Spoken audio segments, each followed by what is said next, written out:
Continuamos a leitura do mais antigo escrito do Novo Testamento, a primeira carta de São Paulo aos Tessalonicenses.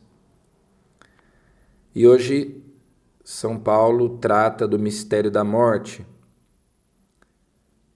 Ele diz: não queremos deixar-vos na incerteza a respeito dos mortos, para que não fiqueis tristes como os outros que não têm esperança.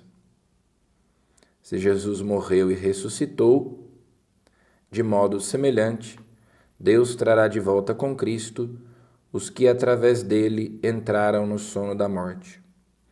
Então, Cristo, que morreu e ressuscitou, que está vivo, ilumina com a sua luz esse mistério que é a morte. O termo da nossa vida é Cristo. Para nós que somos cristãos, Ele é a nossa vida. Então, a fé na ressurreição, a fé na vida eterna, transforma para nós a morte numa esperança de encontrar Cristo, de ver a Deus face a face. Então, São Paulo diz: para que não fiqueis tristes como os outros que não têm esperança. Aqueles que não têm fé, aqueles que não creem em Cristo, se entristecem diante da morte. Claro, o próprio Jesus chorou a morte do seu amigo Lázaro, mas nós, humanamente, nos entristecemos quando perdemos um ente querido, quando alguém que nós amamos se vai, sentimos saudades, a ausência, mas a nossa esperança, a esperança da glória, da vida eterna, também nos enche de alegria, dá um novo sentido a essa realidade da morte, que é muito diferente para quem não tem fé. Né? Para quem não tem fé, a morte é o fim de tudo. Para nós que temos fé, a morte é o começo de tudo, é o início de uma nova vida, da verdadeira vida, da vida em plenitude.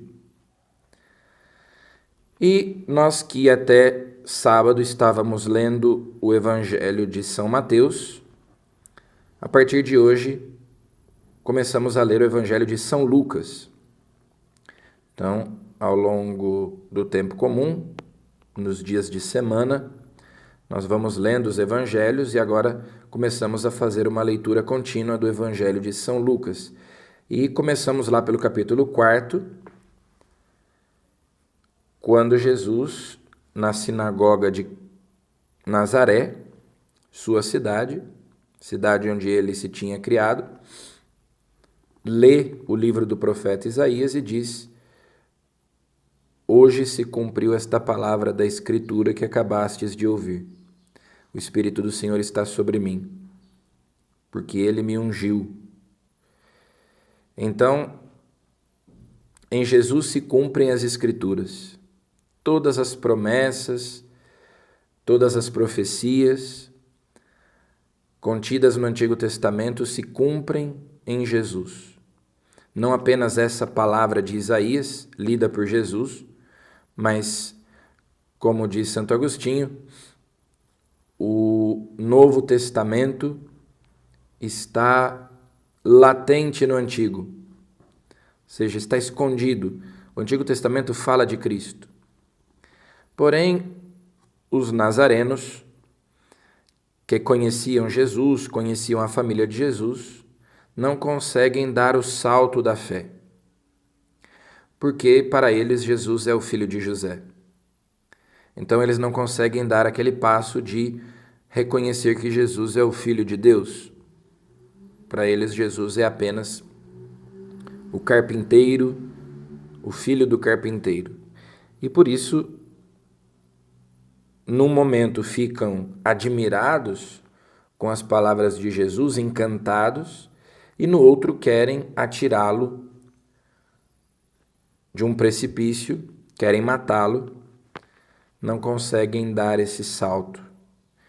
porque se escandalizam, porque a expectativa que eles tinham a respeito do Messias era outra.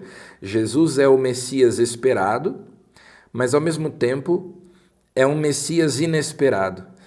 É aquele que Israel esperava, cuja vinda foi anunciada, cuja vinda foi preparada pelos profetas, mas Jesus é também um Messias inesperado.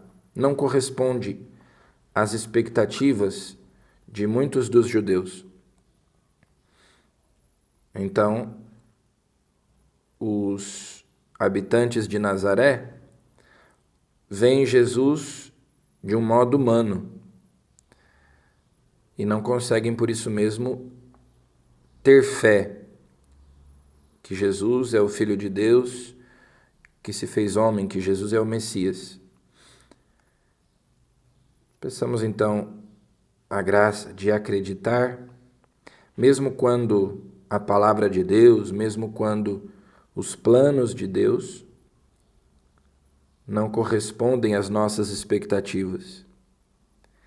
E que, também considerando aquilo que nós ouvimos na primeira leitura de hoje, nós possamos olhar para essa realidade da morte com outros olhos, não com olhos humanos, mas com olhos divinos, com olhos espirituais. Amém.